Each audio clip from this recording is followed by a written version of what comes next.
And this is forward, yeah? Fantastic. Hello, everyone. I would like to shift our focus for the next 20 minutes from people to profits, specifically the profits that you generate from generating sales revenue. Now, as somebody who has built their career on the back of sales and selling, you might find it interesting to know that I am by no means a born salesperson.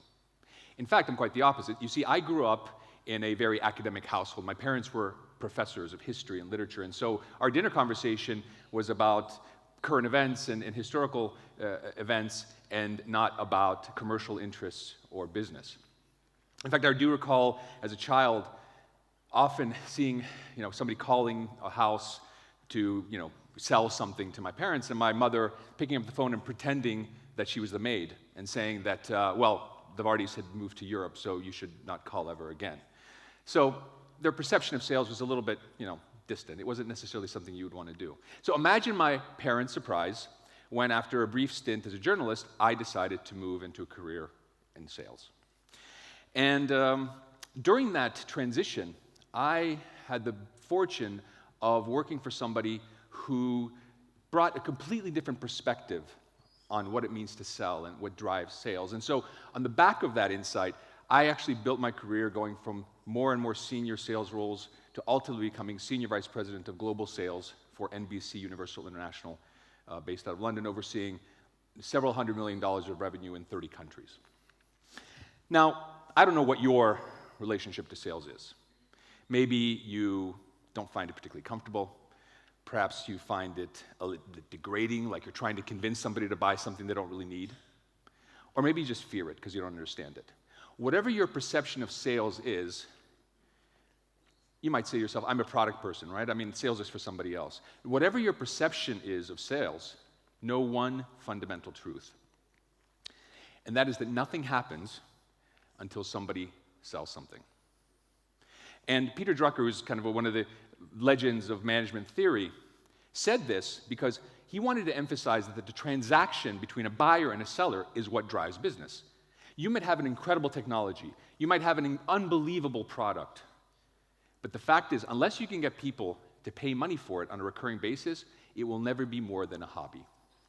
So if you want to build a long-term sustainable business as a founder, you have to get comfortable with sales. Now, the best way to do that is to adopt this mindset that I referred to earlier.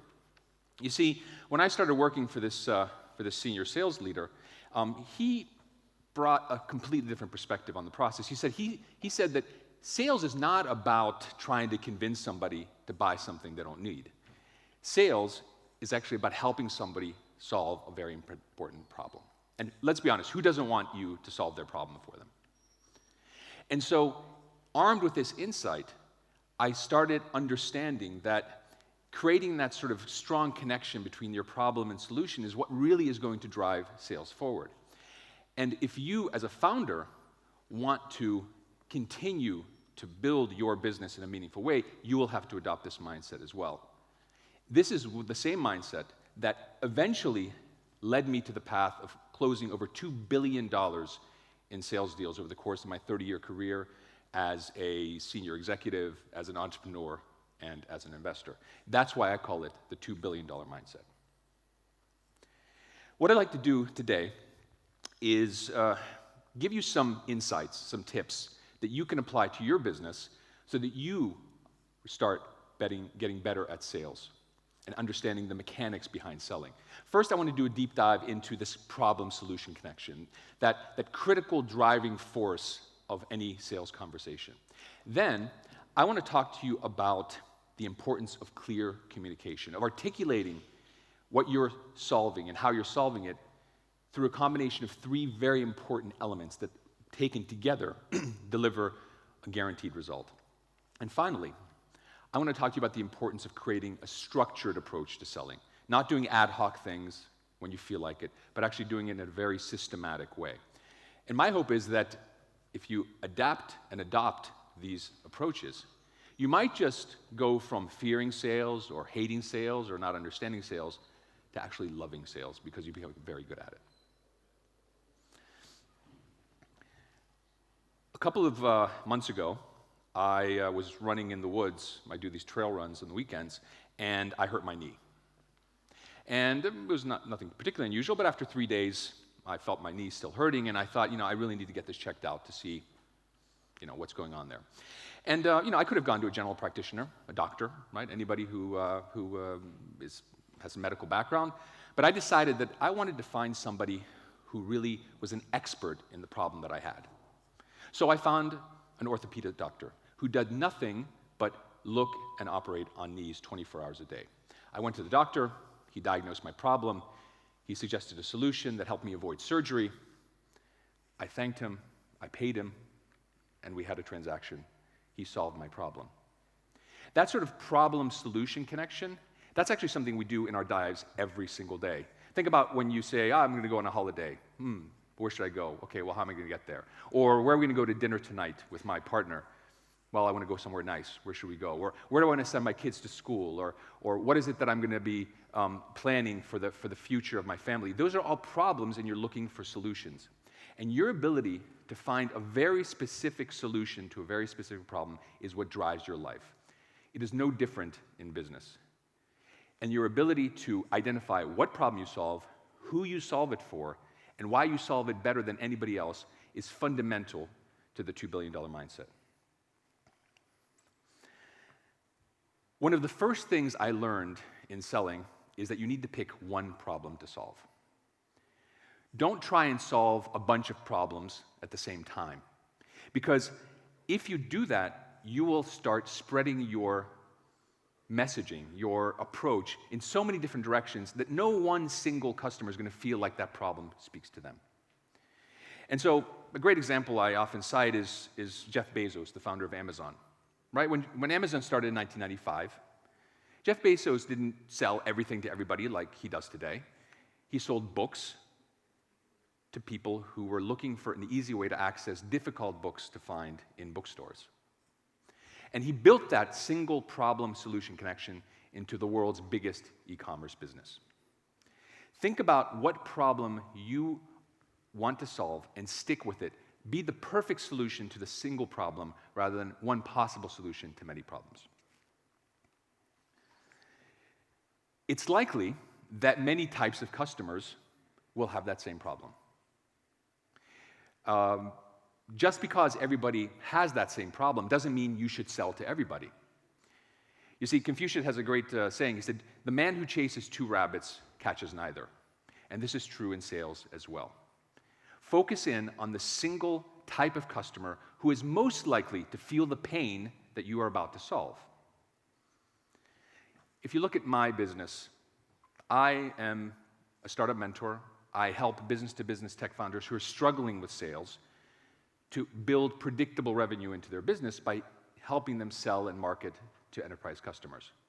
Now, this type of problem exists with corporations, it exists with charities, it exists with governments, it exists with small businesses, but I choose to work with startup founders. Because if I tried to communicate that message to all of those different customers, I'd have a very, very difficult time getting through. All of them have very different approaches to the problem. They have a different starting point. They have different budgets. They have different decision-making processes. All of those things impact their approach to finding a solution. And so what I do, and what I've done, is I focused very specifically on business-to-business tech founders who struggle with sales. Why?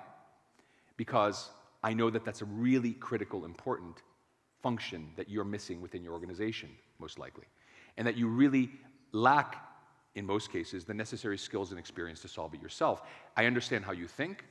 I understand where you are. I understand where I can reach you.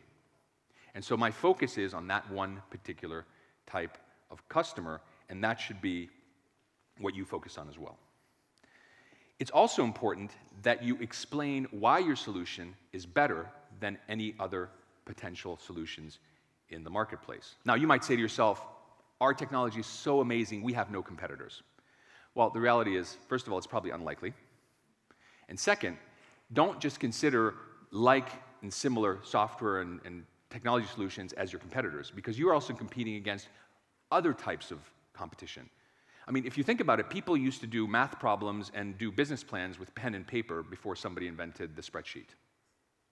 There are plenty of people who understand they have a problem, but they're unwilling to take the risk of changing the solution. So you're also fighting against people's laziness and their habits of what they've used for so many years. So you need to make sure that you make your solution so compelling that it stands out from the crowd. How do you do that? In one of two ways. First, you either highlight one specific benefit that you offer, whether it's accuracy or speed or convenience, that stands out among the rest. Or you have a specific solution or process that you use to arrive at that solution. Whatever it is that makes your solution unique and compelling is what will make your competitive advantage come to life. Now, once you have adopted this problem-solution connection, you're one step towards the $2 billion mindset, but there's another step, and that's becoming crystal clear in your communication. You know, when I started my career in sales, I would go to these type of events, and it was always nerve-wracking. I don't know how you guys are with this, right? You meet a bunch of strangers, you've got a couple of seconds to make an impression, and you kind of have to be clear on what you're doing, and you have to, it's just a very confusing situation. But the fact is, so many founders struggle with this today. I was just in Warsaw yesterday. I was taking part in a program sponsored by Google for startups, and a typical situation, I was mentoring some AI health tech companies, and I asked one of the founders, so, tell me, what does your business do? A question I'm sure that you guys have heard hundreds and hundreds of times as you've gone out and pitched and talked about your business. Well, this founder, very nice person, went off on a 3-minute ramble, talking about distributed AI and hyper-automation and all of these buzzwords and things that, frankly, didn't really make any sense. And so after 3 minutes, I was very polite and said, that's very interesting, and I went off and got a drink. And it occurred to me, how many times do founders expect their customers to understand what they're selling when they can't actually articulate it themselves? The fact is, there's so much noise out there that you only have a few seconds to catch somebody's attention. If you can't do that in a compelling way, then you've already lost. And to do this well, and to adopt the $2 billion mindset as it comes to communication, you have to have a clear value proposition, you have to have a clear product offering, and you have to use customer-focused messaging. Your value proposition is a single sentence that explains what problem you solve, for who, and why you're better than the competition. It is critical to your business. You see, a company without a value proposition is like a boat in the middle of the ocean without a rudder or a steering wheel. It'll go wherever the waves take it. But if you have a clear value proposition, you are in control in the direction of travel for your business. Now, the problem is most people make their value propositions too complex. They make it too hard. They forget that they're communicating with people and not robots. And so one way to simplify your value proposition is to consider, how would you explain what you do to an intelligent 12-year-old? If you hit that mark, that's where you will be able to clearly articulate something that most everybody is going to understand. For those of you who are interested, I'll be holding a value proposition workshop this afternoon at 10 minutes past 2 in the Startup Jungle, where I'm going to reveal my 5-step process of how to put together a high-impact value proposition. So I'd welcome any of you who haven't registered yet to show up. When you communicate like a 12-year-old, you start using different words. You see, you don't say you integrate gamification, you make it fun to participate. You don't reduce churn, you attract loyal customers. You don't have a data-driven AI platform, you have an automated data tool. And for God's sakes, you don't decarbonize your footprint. You save the environment. Once you've got a clear value proposition, you have to make it very easy for people to choose your solution. And the best way to do that is to present specific options. One of the biggest misconceptions that founders have is that if they tailor their solution to every single customer's need, then they are selling something that is very, very personalized and easy to sell. Actually, the opposite is true. Because the less structured your product offering is, the more you're asking the customer to do the work to understand what the solution is, and you're placing the burden of choice onto their backs. What's an alternative strategy? Reduce what you offer into 3 simple options: silver, gold, platinum, small, medium, large, vanilla, strawberry, chocolate. Make the middle option the best balance of price and value, and present alternatives that get the client started, or offer something to a client who wants just the best of everything. Make it easy for them to say yes, and you'll find that your sales cycles are shortened, and you'll start getting more deals done more often. Finally, use customer-first communication. You see, the fact is, I know this is hard to hear, but nobody really cares who you are until they first understand what problem you solve for them. It's just reality, right? So when you go out there and talk about, we've got this technology, and we've done this much, and where there's 50 people, and we've raised this much, nobody cares until you first explain why what you're offering is going to make their lives easier or make their business better. So when you talk about customer-first communication, you always start with the problem, then explain how you as a company solve that problem, and then give your customer or your prospect something to do. Give them a call to action. Download a demo, book a meeting, whatever it is that they can do to take action and engage with whatever it is you're offering. Then you can provide all sorts of additional information, whether it's testimonials or details about your offer or how your solution works, but don't do it until you have made that problem-solution connection in the minds of your prospects. So I've talked about importance of the problem-solution connection. I've talked about the elements of value proposition, product offering, and customer-first communication that gets you to simplify your messaging.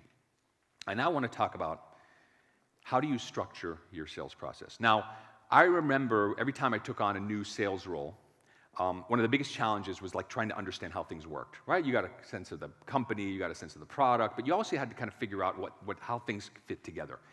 And I'm sure for those of you founders out there know what I'm talking about. Like at the beginning when you're starting your business, it's just like trying to control chaos, right? You're all over the place. But as you progress, you will start discovering patterns in your business, repeatable steps that ultimately lead to the same outcome. Nothing is more important in sales than creating this repeatable process. That's how you structure your sales process and ensure that you get a standardized outcome at the end. This is what enables you to scale your sales. The goal should be to create this clear, repeatable process. How do you do that? Well, first of all, you start with outbound sales, direct sales, going out, meeting face-to-face with customers. I know it's painful and it's scary, but when you go out and you talk to customers directly, you get their feedback, you understand their objections, you understand their needs, you iterate your product, and you're constantly going through this process of iteration. Now, a lot of tech founders want to delegate sales. They don't want to deal with it. It's not for them. Don't make this mistake. You have to experience the pain of sales to benefit from the pleasure and the gain in the long term. Don't take yourself out of the process because you're hurting yourself and you're hurting your business. Once you've identified your ideal customer, once you've gotten that iterative feedback, then you can start expanding your reach through partnerships and inbound marketing. Partnerships are when you work with third parties who basically extend your reach and your credibility through their own network, through their own actions, whether it's going into a new market or trying to attack a new industry segment. Partners can be distributors who basically bundle their products and services along with yours to sell them. They can be connectors, umbrella organizations like trade organizations, like agencies that collect many, many similar types of customers under one roof. Or they can be agents who sell on your behalf. Whatever they are, use partnerships to scale your activities.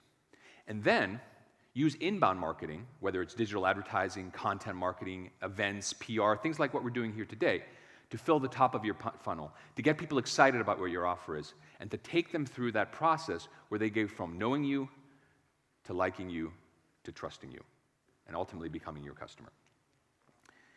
I'm not saying that building a process is easy. In fact, it's really hard. It's almost like a never-ending agony, right? Tweaking, changing, adjusting. But when you go through that experience, you ultimately will find the solution that gets you the greatest interest from your ideal customer in the shortest time and yields the greatest conversion. Once you have that formula, bottle it. And that's when you'll be able to create a repeatable sales process. You know, over the course of my 30-year career, I've made so many mistakes in selling. So many missteps. But everything changed when I adopted the $2 billion mindset. When I realized that ultimately, selling is not about trying to convince somebody to do something they don't need, it's about solving an important problem for them. So, if you want to adopt this mindset as well, make a strong problem-solution connection. Solve a single problem and do it better than anybody else. Use simple, clear communication so anyone can understand immediately why they should buy what you're selling. And finally, develop a structured sales process so that you can repeat what you're doing and scale your business quickly. And if you do these three things, I guarantee you that you will not only stop fearing sales, you're going to get good at it, and you might actually start loving it in the same way that I grew to love sales myself. Thank you very much for your attention. If anybody would like a copy of my presentation, just send an email to zoltan.vardy@me.com. Write 2 billion in the subject line, and I'll be happy to forward a link to a PDF version. Thank you very much.